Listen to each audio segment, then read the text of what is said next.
बिस्मिल्लाहिर्रहमानिर्रहीम। अस्सलामु अलैकुम ख़वातीन व हज़रात, आप देख रहे हैं मेरा यूट्यूब चैनल ऑफिशियल स्टेटमेंट।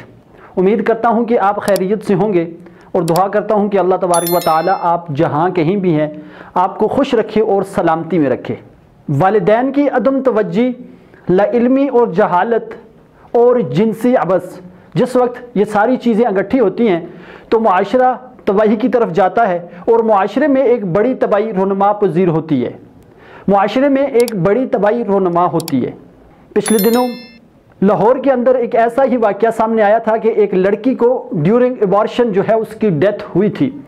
वो केस काफ़ी हाईलाइट हुआ और जो मरकज़ी मुलज़िम था उसामा, वो इस वक्त पुलिस की कस्टडी में है और उससे जो है वो केस की मज़ीद इन्वेस्टिगेशन हो रही है। आए रोज़ जो न्यू अपडेट्स हैं वो हम आपके साथ शेयर करते हैं। तो इसी तरह का एक और वाक़या लाहौर ही के अंदर सामने आया है। लाहौर का इलाका है युआनाबाद निश्तर कॉलोनी, जहाँ पर ज़्यादातर मसीह बरादरी रहती है और मशहूर क्रिकेटर यूसुफ युआना, जो बाद में मोहम्मद यूसुफ बन गए थे, वो भी इसी इलाके से उनका ताल्लुक़ था। तो वहाँ पर एक ऐसा ही केस सामने आया कि एक लड़की ड्यूरिंग एबॉर्शन जो है वो उसकी डेथ हो गई थी। तो हमारे मुआशरे में ऐसे वाक़यात जो हैं वो तेज़ी से बढ़ रहे हैं। इसकी मेन वजूहात क्या हैं, आज हम उन पर डिटेल से बात करेंगे। पहले थोड़ा सा इस वाक़ये की तरफ कि युहानाबाद निश्तर कॉलोनी का एक रिहायशी था इजाज़ मसीह। उसके राबिया मसीह के साथ जो है वो ताल्लुकात ही नहीं थे, बल्कि वो उसकी मंगेतर भी है। इजाज़ जो है वो मंगनी के बाद राबिया के घर उसका आना जाना लगा रहता था। उस राबिया के जो वालिदैन हैं उनको पता था कि ये इसका मंगेतर है। वो उसके साथ आउटिंग पे भी जाती थी, कभी कभार घर से बाहर निकलना होता तो वो इजाज़ के साथ ही जाती थी। तो घर वाले उसके सारे मामलात से बाखबर थे। जब से कोरोना वबा पाकिस्तान में आई तो ज़्यादातर लोग जो हैं वो बेरोज़गार हुए, उनको घरों में बैठना पड़ा। तो इजाज़ ने कहा कि ये इस फारग टाइम में राबिया के पास आना जाना कुछ ज़्यादा हुआ, तन्हाई के मौके हमें ज़्यादा मिले, जिसकी वजह से जो राबिया थी वो प्रेग्नेंट हो गई थी। क्योंकि इनके जो फिज़िकल रिलेशन है वो भी बन गए थे, क्योंकि ये जब तन्हाई में एक दूसरे से मिलते थे तो इनके फिज़िकल रिलेशन जो है वो कायम हो चुके थे, जिसकी वजह से राबिया जो थी वो प्रेग्नेंट हो गई थी। जिसने इजाज़ को बताया तो इजाज़ ने उससे कहा कि आप मुझसे निकाह कर लें। तो सबको पता है कि वैसे भी आप मेरी गेतर हैं। तो उसने कहा कि जी आप मुझसे निकाह कर लें और ये सब चीज़ें हलाल हो जाएंगी। घर वालों को पता चल भी गया तो कोई मामला नहीं होगा, क्योंकि निकाह हो जाएगा। लेकिन ये मुझे नहीं पता कि मसीह बरादरी में निकाह होता है या नहीं होता, क्योंकि हम मुसलमान हैं, हम निकाह करते हैं, उनका क्या तरीक़ाकार है उसका मुझे कुछ इल्म नहीं है।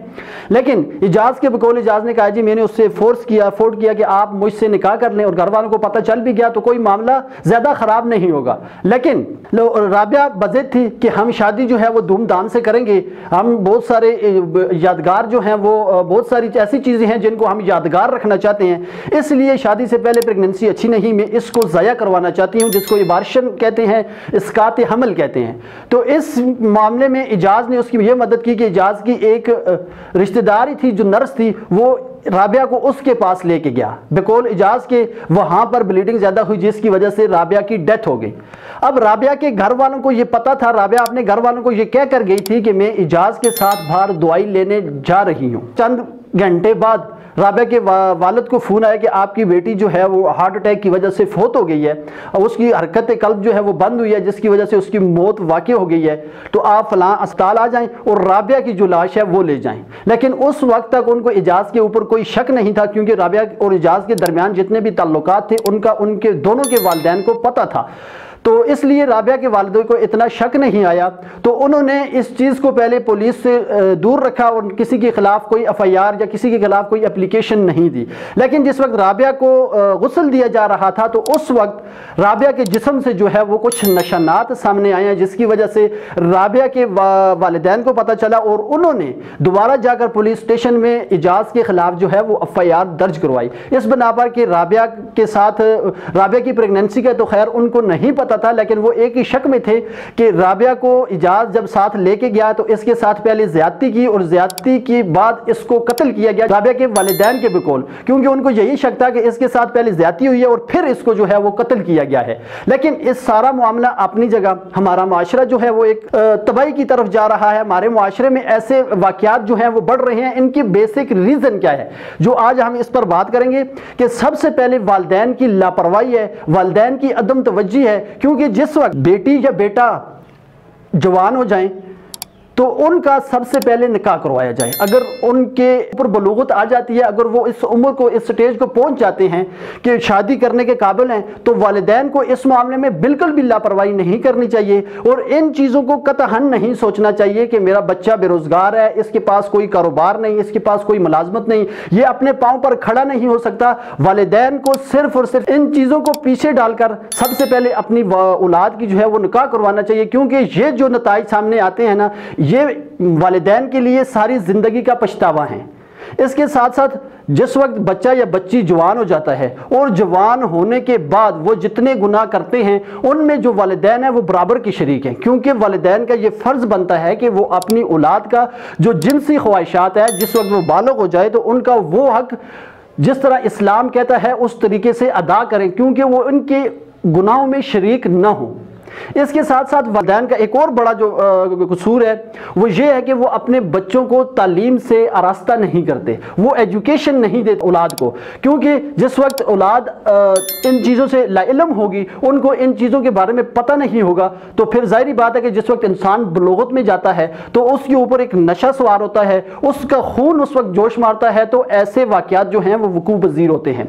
इसके साथ साथ तीसरी चीज़ जो है वो अवेयरनेस की है कि हमारे माशरे में अवेयरनेस की बहुत ज़्यादा कमी है, क्योंकि जिस वक्त एक लड़का और लड़की की आपस में मंगनी होती है तो हमारे जो ब्रॉड माइंडेड फैमिली हैं, जो लोग शहूर पजीर हैं, जो लोग अपने आप को शहूर वाला समझते हैं, वो इन चीज़ों को लाइट नहीं लेते। वो कहते हैं कि बस ठीक है जी, इनकी मंगनी हो गई है, अब इनका आपस में मिलना मिलाना और वो भी नाजायज़ ताल्लुक है, क्योंकि जिस वक्त तक आपका निकाह नहीं हो जाता उस वक्त तक वो लड़की आपके लिए गैर महरम है। अगर उसके साथ आप फ़ोन पर बात करते हैं तो इस्लामी नज़रिए से आप गलत कर रहे हैं, वो नाजायज़ है। आप उससे टेलीफोन पर बात भी नहीं कर सकते क्योंकि वो आपके लिए गैर महरम है।